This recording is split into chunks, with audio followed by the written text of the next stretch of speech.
Je suis directeur adjoint scientifique au CNRS en charge du programme Mistral, qui est un vaste programme international sur l'environnement en Méditerranée, dédié à l'étude de l'évolution de cet environnement dans toutes ses dimensions. Régulièrement, tous les 5 ans environ, on met les communautés de chercheurs et d'ingénieurs autour de la table pour réfléchir aux enjeux scientifiques prioritaires qu'il conviendrait de développer, de déployer pour les 5 à 10 ans qui viennent.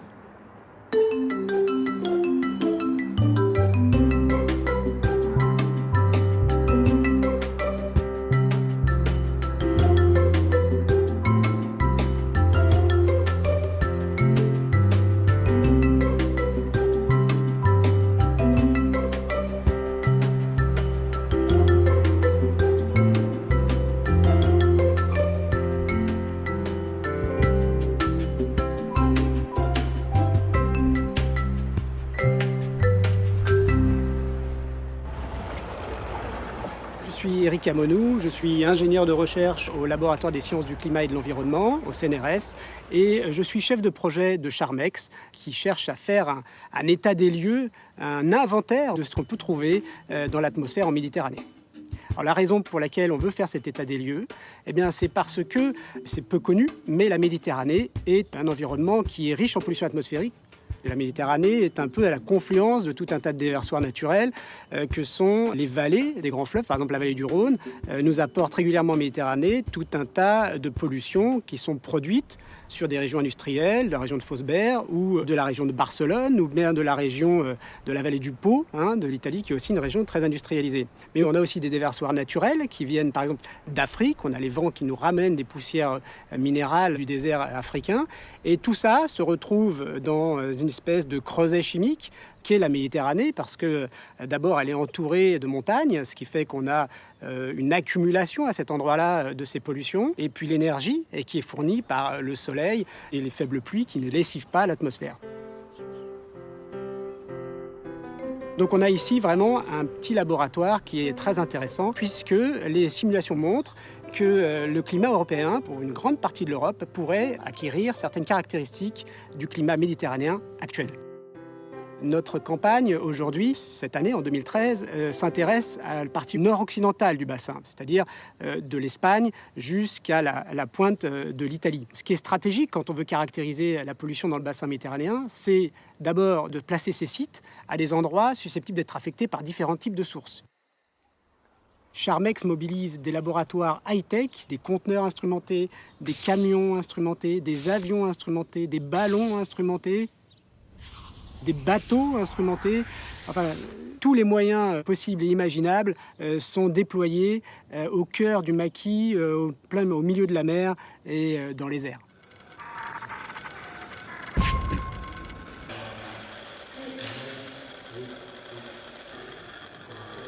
Alors le choix de Minorque pour lancer des ballons, en fait on est relativement central dans le bassin méditerranéen occidental.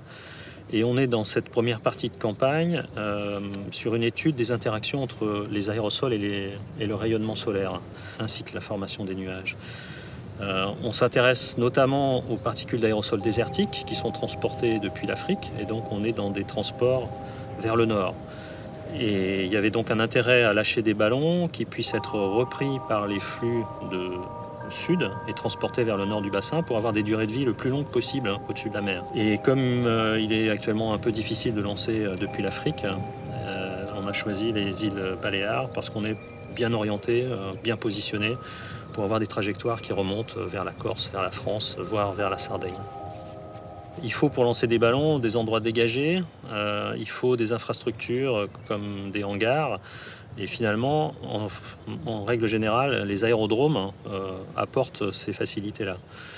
Et on est sur un aérodrome ici où il n'y a pas trop de trafic, donc ça permettait de négocier relativement plus facilement le fait qu'on puisse lancer des ballons quand ça nous arrange, plutôt que quand il n'y a pas d'avion. Alors sur la campagne Charmex, on déploie en fait 2 types de ballons. D'une part, ce qu'on appelle les ballons légers dilatables, qui sont des ballons utilisés habituellement en météorologie, mais qui embarquent là des charges utiles un peu plus spécifiques liées aux besoins de la mission Charmex. Donc ces charges utiles sont des compteurs d'aérosols et des sondes d'ozone. Et donc le second type de ballon, qui est celui qui se trouve derrière moi, est un BPCL, donc un ballon pressurisé de couche limite, qui est un ballon qui a la particularité de plafonner pendant plusieurs heures, plusieurs jours, voire plusieurs semaines, à une altitude constante. Alors normalement, un BPCL est gonflé, pressurisé au sol. En fait, pour la mission Charmex, les scientifiques avaient besoin de monter des instruments, si je puis dire, à plus haute altitude. Et ça exige que le BPCL ne soit pas pressurisé au sol, puisqu'il ne pourrait pas tenir la surpression qui va exister entre le plancher des vaches et puis l'altitude auquel il va plafonner.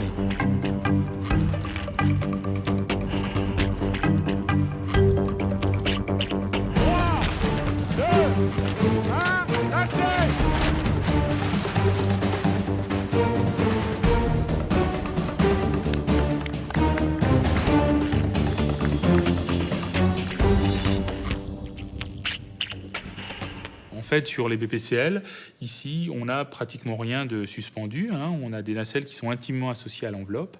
Alors que sur les ballons légers dilatables, on ne peut pas, puisque l'enveloppe du ballon en elle-même est en latex, donc très malléable. Donc on ne peut pas fixer d'instrument directement sur l'enveloppe. Donc on déploie ce qu'on appelle une chaîne de vol, c'est-à-dire c'est une simple ficelle qu'on va suspendre en dessous du ballon et sur laquelle on va fixer les instruments.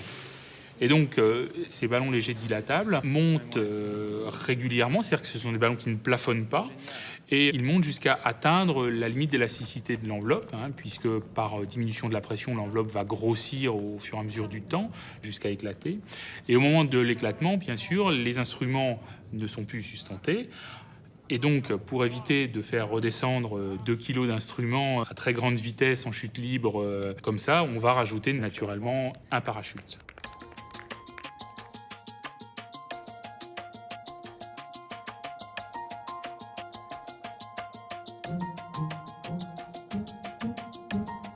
Le ballon actuellement, il est ici. On peut le situer grâce à la sonde de météomodem qui est branchée dessus et au logiciel que le CNES a développé pour publier les informations directement sur Internet et accessible vraiment par tout le monde. On a toute une campagne qui ne consiste pas simplement à lancer des ballons, mais on a aussi des composantes au sol et des composantes aéroportées avec des avions. Donc tout ça, ce sont des mesures complémentaires qui permettent d'accéder à des mesures à différentes échelles de temps et d'espace.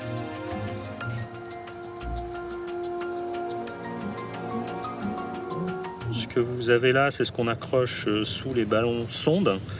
Donc ce sont des ballons qui sont couramment utilisés pour faire des sondages météorologiques avec une mesure de pression, température, humidité et puis un GPS qui remonte au vent en fonction du déplacement de la sonde. Cette partie-là qui est lancée régulièrement par les services météorologiques, en fait on lui adjoint un deuxième instrument qui explique qu'on a une boîte ici un petit peu plus grosse. C'est un instrument optique qui est destiné à mesurer la concentration et la granulométrie, c'est-à-dire la distribution en taille des particules. Cet instrument supplémentaire qu'on lance ce soir parce qu'on est en présence d'un panache de poussière désertique, en fait, il nous permet de remonter à la concentration en particules avec une relativement bonne résolution verticale sur toute la colonne atmosphérique. Et on peut également, comme aujourd'hui, mesurer la taille et le nombre des gouttelettes nuageuses. Donc on va compléter les mesures météo par des mesures d'aérosol.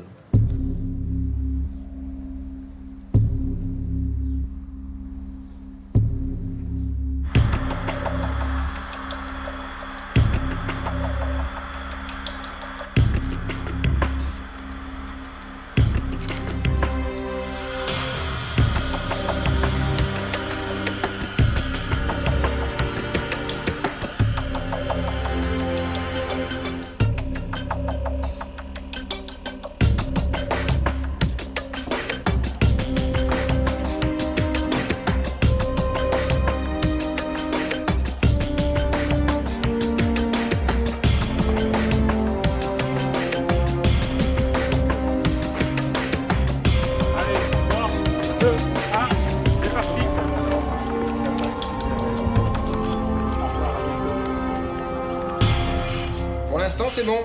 Il y a de la poussière et de fines structures. Il y a des formations de nuages en haut des couches sahariennes. En fait, c'est des masses d'air qui viennent du Sahara, qui sont chaudes, mais paradoxalement, elles ont beaucoup d'humidité. Et donc, quand elles refroidissent sur le bassin ou en arrivant sur le continent, ça condense. Je suis Paola Formonti, je suis chargée de recherche au CNRS et je suis responsable de la station Pegasus qui est installée ici à Lampedusa, qui est en particulier dédiée au prélèvement et à la caractérisation des aérosols avec une attention particulière à leur métrologie en fonction de leur taille.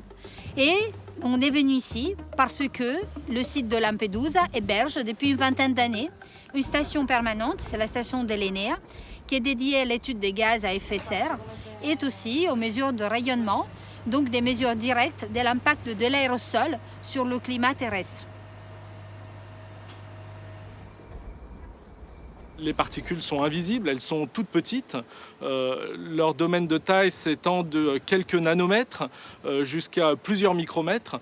Et ces particules de plusieurs micromètres, comme c'est le cas pour les particules de poussière désertique, sont assez difficiles à prélever puisqu'elles ont tendance à se perdre dans les lignes de prélèvement. C'est pour ça que c'est très important qu'ils soient face au vent. Et donc on a ces deux grands inlets rotatifs qui sont installés sur le toit de notre container et à partir duquel ces poussières sont prélevées et le flux est ensuite divisé en un grand nombre de points de piquage qui sont dirigés vers toute une batterie d'instruments qui permettent aussi bien d'échantillonner sur filtre ces particules pour faire de l'analyse chimique que d'en étudier les propriétés physiques, en particulier les propriétés optiques de diffusion et d'absorption du rayonnement lumineux. On a aussi 3 autres prises d'air que vous voyez ici. 2 sont des prises d'air tout à fait standards telles qu'on peut en trouver sur la plupart des stations de surveillance de la qualité de l'air. Elles prélèvent sans distinction l'ensemble de la matière particulière. On a enfin un dernier inlet qui sert à mesurer les gaz. En effet, l'un des meilleurs traceurs de la pollution photochimique que l'on peut trouver dans l'air, c'est l'ozone. Et donc on mesure ici l'ozone, les composés organiques volatiles, les oxydes d'azote, le SO2, le dioxyde de soufre qui est un polluant qui est émis par la circulation maritime. Et enfin le CO2, le méthane et le CO qui sont des gaz à effet de serre mais qui sont aussi des traceurs de certains processus. Le site de Lampedusa, dans cela, est très particulier, est unique, parce que c'est une île petite, d'une vingtaine de kilomètres de surface, très loin des zones d'émissions locales, que ce soit des zones anthropisées, donc comme les villes, les industries, mais également des zones d'émissions biogéniques, comme par exemple la végétation. Comme on peut le voir, Lampedusa est caractérisée par pratiquement une absence de végétation. Il y a quelques arbustes, qui ne dépassent pas les quelques centimètres de hauteur. Et donc, on peut s'attendre à que les émissions biogéniques depuis ces sources soient également négligeables. Donc, on utilise ici 2 lidars. Donc, un lidar très puissant, qui est opéré par l'ENEA et par l'Université de Rome, qui lui nous permet de restituer la distribution verticale de jour comme de nuit à des altitudes qui peuvent atteindre la douzaine de kilomètres et avec un détail très très précis quant aux concentrations. 15, ouais, là t'es bien là, bouge plus. 15-2 là. C'est bon.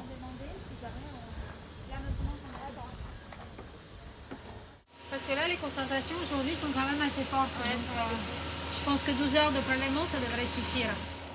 Ces mesures nécessitent aussi d'autres paramètres pour pouvoir être interprétées. Notamment, il faut qu'on connaisse comment la structure thermodynamique de l'atmosphère est constituée.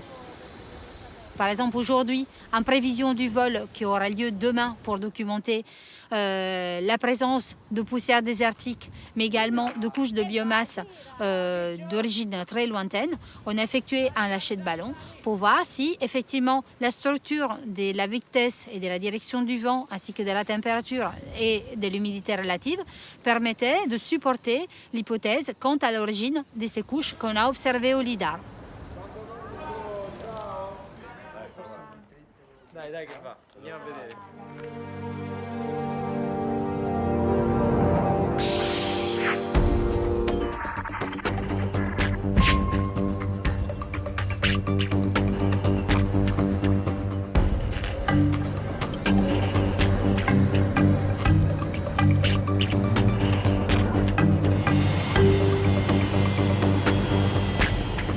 Je suis Aurélien Bourdon, coordinateur Saphir pour la campagne Charmex.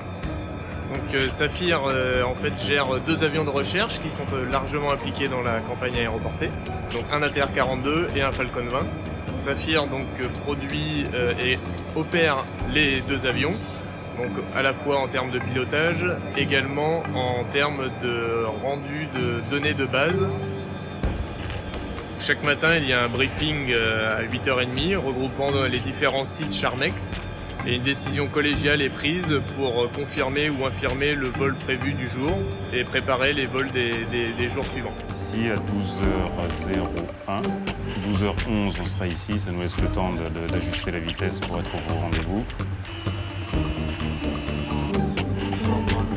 On rattrape le plan de vol.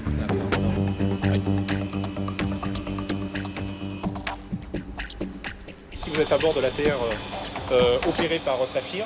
Et donc, on a tout un package instrumental qui nous permet d'obtenir certaines informations. Donc ici, par exemple, vous avez un instrument qui nous permet de faire un comptage des particules, donc la concentration des particules dans l'atmosphère, et qui permet aussi de classer ces particules en fonction de la taille. Donc ça nous donne le spectre granulométrique des aérosols, qui est extrêmement important ensuite pour comprendre la manière dont ces aérosols vont interagir avec le rayonnement qui soit visible, donc le rayonnement solaire ou le rayonnement infrarouge. Ici, vous avez un instrument des mesures sur filtre qui permet ensuite, après analyse, de déterminer la composition chimique, essentiellement des poussières désertiques, mais aussi des autres types d'aérosols qu'on est susceptible de rencontrer à bord de l'ATR. Sur ces 2 postes-là, vous avez un instrument qu'on appelle l'instrument plasma, qui permet de nous renseigner sur la concentration en particules, mais cette fois-ci entre l'avion et le soleil. Donc la concentration qu'on peut avoir sur toute la colonne atmosphérique, et ceci à différents niveaux. Et un poste qui est très important ici, c'est un poste qui nous permet en fait d'avoir des interactions pendant le vol entre l'ATR et le Falcon 20 qui est localisé juste à côté, qui est embarqué un système qu'on appelle le LIDAR, qui permet de sonder l'atmosphère et donc qui nous renseigne sur l'altitude des particules, et nous on peut ajuster les vols en temps réel en fonction des informations qui nous sont fournies par le Falcon 20.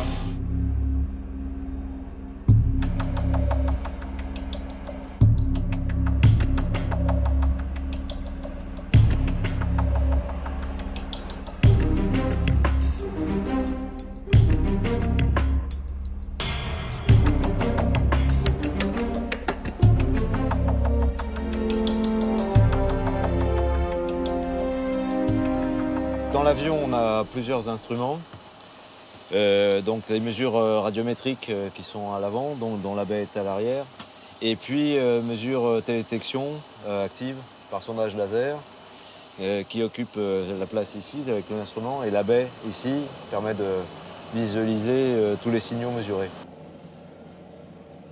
Nous, on a une vision, disons, un peu plus globale sur la verticale, mais un peu moins précise, qui peut être affinée à partir des mesures in situ, effectuées à différents niveaux par l'ATR. On s'échange aussi des informations sur les mesures de base de l'avion, qui permettent d'avoir les paramètres météo, plus le rayonnement. Et puis un échange avec le sol qui permet d'avoir des infos qu'on n'a pas forcément en direct sur le suivi satellite, par exemple.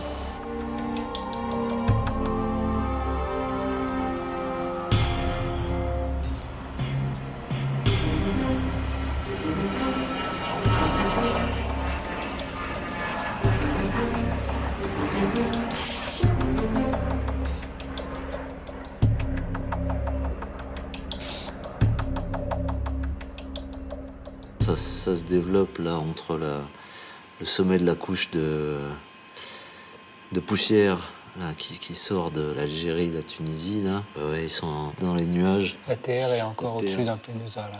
Donc il est en train de revenir. Là, ouais, donc ils vont revenir. Ouais.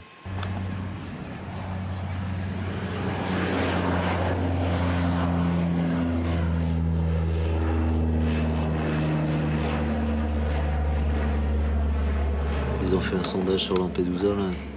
Bon, le Falcon, là, il a été plus loin, donc ça c'est pas mal pour voir justement l'extension.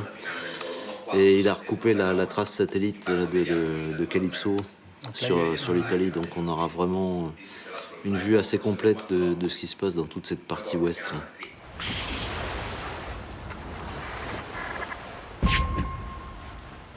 Alors il y a deux éléments importants et spécifiques ici en milieu méditerranéen, c'est qu'on est dans le cas de la saison sèche dans un milieu qui est particulièrement soumis à des feux et des grands feux de forêt. Et ces feux émettent des quantités considérables de particules et de gaz dans l'atmosphère sur des épisodes relativement ponctuels et qui sont évidemment pas pris en compte dans des inventaires d'émissions classiques comme on peut le faire avec des activités humaines.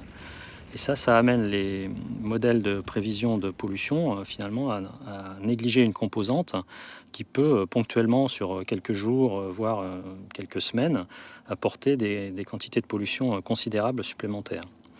Et puis un autre aspect qui est lié à la végétation, ce sont les émissions naturelles par les plantes qui ont des mécanismes pour se protéger du stress thermique et hydrique. Et ces mécanismes les conduisent à émettre des gaz organiques. Et en fait, ces gaz sont relativement instables dans l'atmosphère. Ils vont être oxydés, transformés par le rayonnement solaire et finalement conduire à la formation de composés organiques beaucoup plus lourds qui progressivement, au cours des transformations chimiques, vont condenser en petites particules ultra fines et former ce qu'on appelle les aérosols organiques secondaires dans la mesure où ils ne sont pas émis sous forme de particules. Et cette contribution de la végétation est en saison sèche et chaude, une contribution importante à la pollution et aux aérosols fins. Cette belle couche de brume qu'on aperçoit à l'horizon, en fait, c'est l'accumulation des particules dans la couche limite atmosphérique au-dessus de la mer, qui ne fait que quelques centaines de mètres d'épaisseur et dans laquelle les aérosols vont s'accumuler et par conséquent interagir avec le rayonnement et diminuer le rayonnement solaire à la surface. Ici, donc en milieu marin, on est aussi sur la présence d'un rail de ferry entre la Corse et le continent. Et donc ces navires qui ont des énormes chaudières et qui utilisent des fuels de basse qualité vont émettre énormément de particules de carbone suie qui résultent d'une combustion qui n'est pas très bonne. Et en fait, toutes ces particules vont venir s'accumuler dans cette couche également et qui vont donc contribuer à former cette accumulation-là qui nous perturbe le transfert de rayonnement.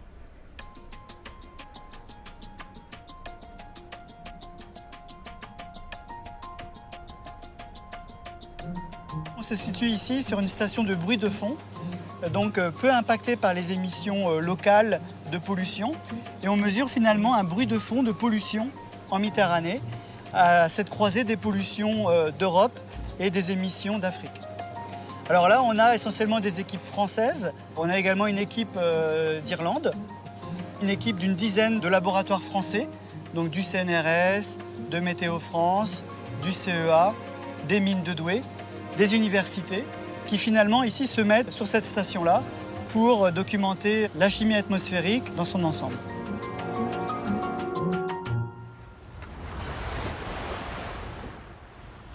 Dans le cas de Charmex, on a l'opportunité, là sur l'épisode de pollution qu'on est en train de rencontrer, d'organiser une rencontre entre toutes ces plateformes de mesure, avec l'avion qui va donner rendez-vous au bateau ici près de l'île. Et si on a un peu de chance et que les prévisions de trajectoire sont bonnes, le ballon qui va également arriver avec des mesures ozone. Tout ça à une altitude d'à peu près 550 mètres, donc on l'espère dans ce niveau maximum de pollution.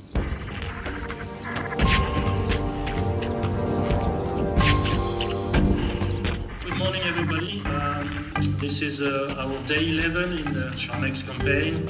We were ending the dust event here in Menorca, but the dust plume was going further east, reaching Corsica and likely Lampedusa on Friday or Saturday.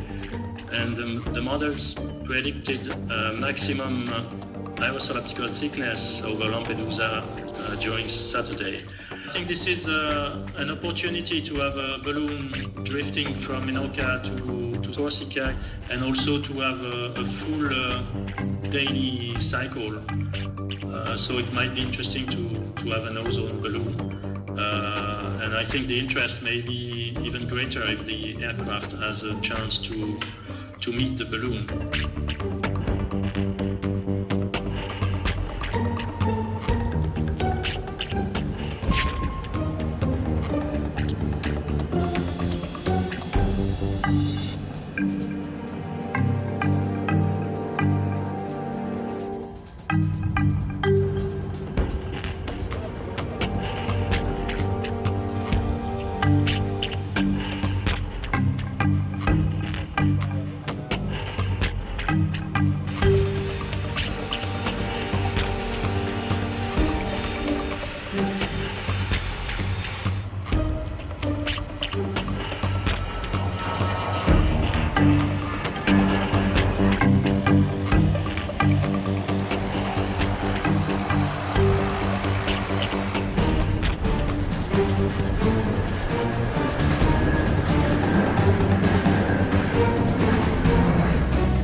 Donc on a le Falcon qui part 15 minutes avant nous et qui vole plus vite, donc il va pouvoir, avec son lidar, nous renseigner sur les altitudes des couches dans lesquelles on va devoir essayer de voler pour faire des mesures in situ et des prélèvements sur filtre qui nous permettront d'avoir la composition chimique des poussières.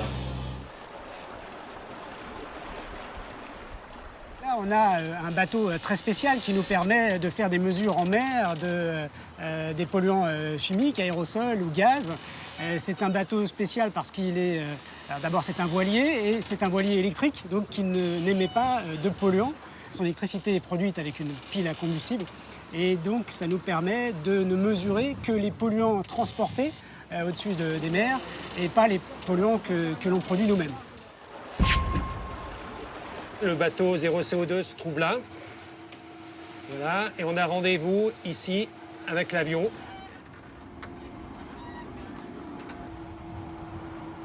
C'est ce qu'on appelle un microtops. Alors il y a des contraintes, c'est qu'on doit viser le soleil. L'idée qui est intéressante, c'est de coupler notre position du bateau avec l'avion qui va passer dans quelques minutes, quoi. Comme ça nous permettra de faire une colonne de données qui va être assez intéressante. Dans une demi-heure, là, on sera sur zone. Ouais, parfait. Bah, dans une demi-heure, je pense que l'avion, ouais, c'est bon là. Il est juste là, dans les barres de flèche.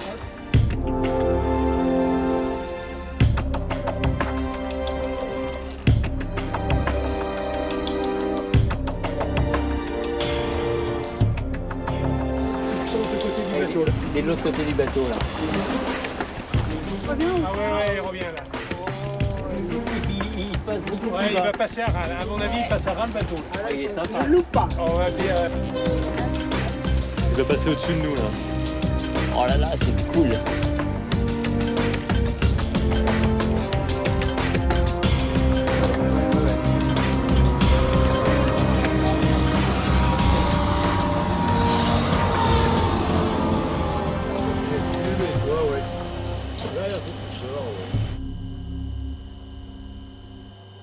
Tu vois les trilles que je te montrais tout à l'heure? Ça montre que le calcul est bon. Là, on vient de réussir une parfaite synchro entre rendez-vous des équipes avions et équipes bateaux et équipes sol. Donc en un endroit réunis tous nos moyens de mesure qui nous permettent de caractériser à tous les niveaux d'altitude les composés chimiques de l'atmosphère.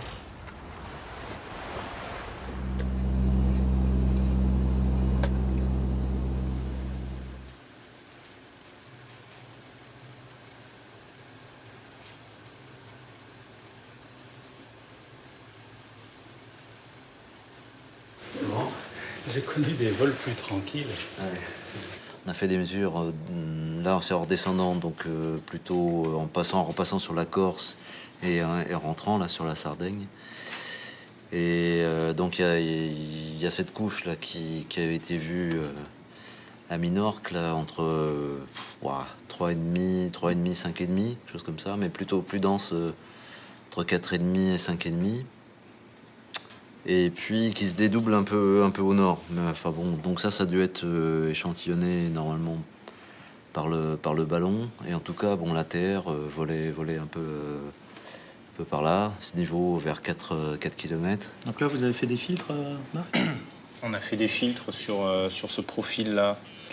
Donc quand on est parti de Sardaigne et qu'on vole là en direction de la Corse, sur tout ce transect-là, qui a dû durer à peu près 1 heure, en fait, on était certainement pas dans la couche haute, mais dans la deuxième couche de poussière.